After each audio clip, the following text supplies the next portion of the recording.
Hello and welcome after a little break of 2 weeks. The sisters have been on retreat, so now we're back to normal. In today's Gospel, the 18th Sunday of Ordinary Time, Jesus teaches us the importance of seeking the bread which satisfies the hunger not only of the body but also of the soul.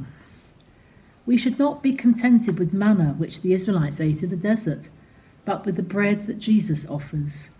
Jesus is the bread who the Father had given to respond to our hunger and thirst. Jesus satisfies us fully. Jesus is enough.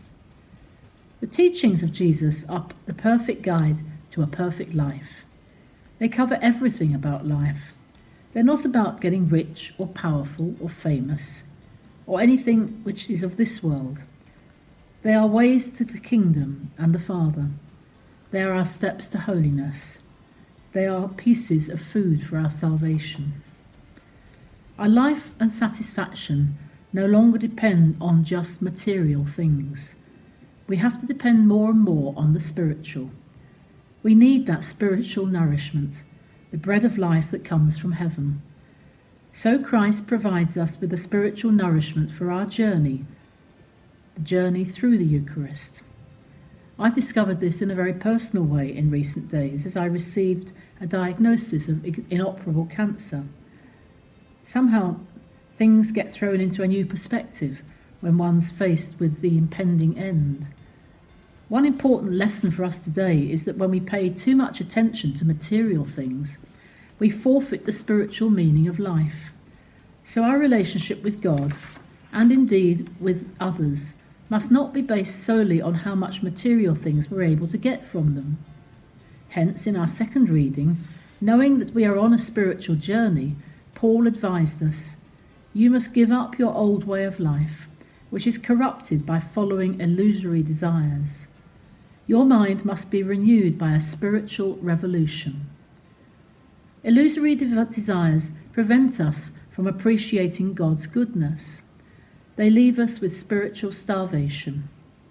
Spiritual starvation is the root of all weaknesses. It is like a sickness that eats out of the fabric of every organ.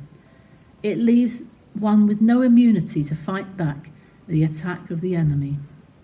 Rather, it exposes one to every kind of danger. So, to put on a new man means to protect and nourish our soul spiritually, especially when our physical body is weak and is suffering. Faith is at risk, but is an adventure with God. When God invites us to do the works of God, our reply must be, what must we do if we are to do the works of God? He replies, this is working for God. You must believe in the one he has sent. That is Jesus Christ.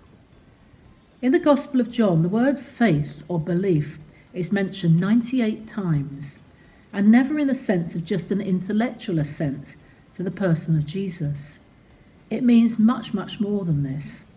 It's a call to follow Jesus more closely and intimately, to take on his value system, to commit ourselves to whatever he reveals to us in our lives, however difficult and incomprehensible that may seem.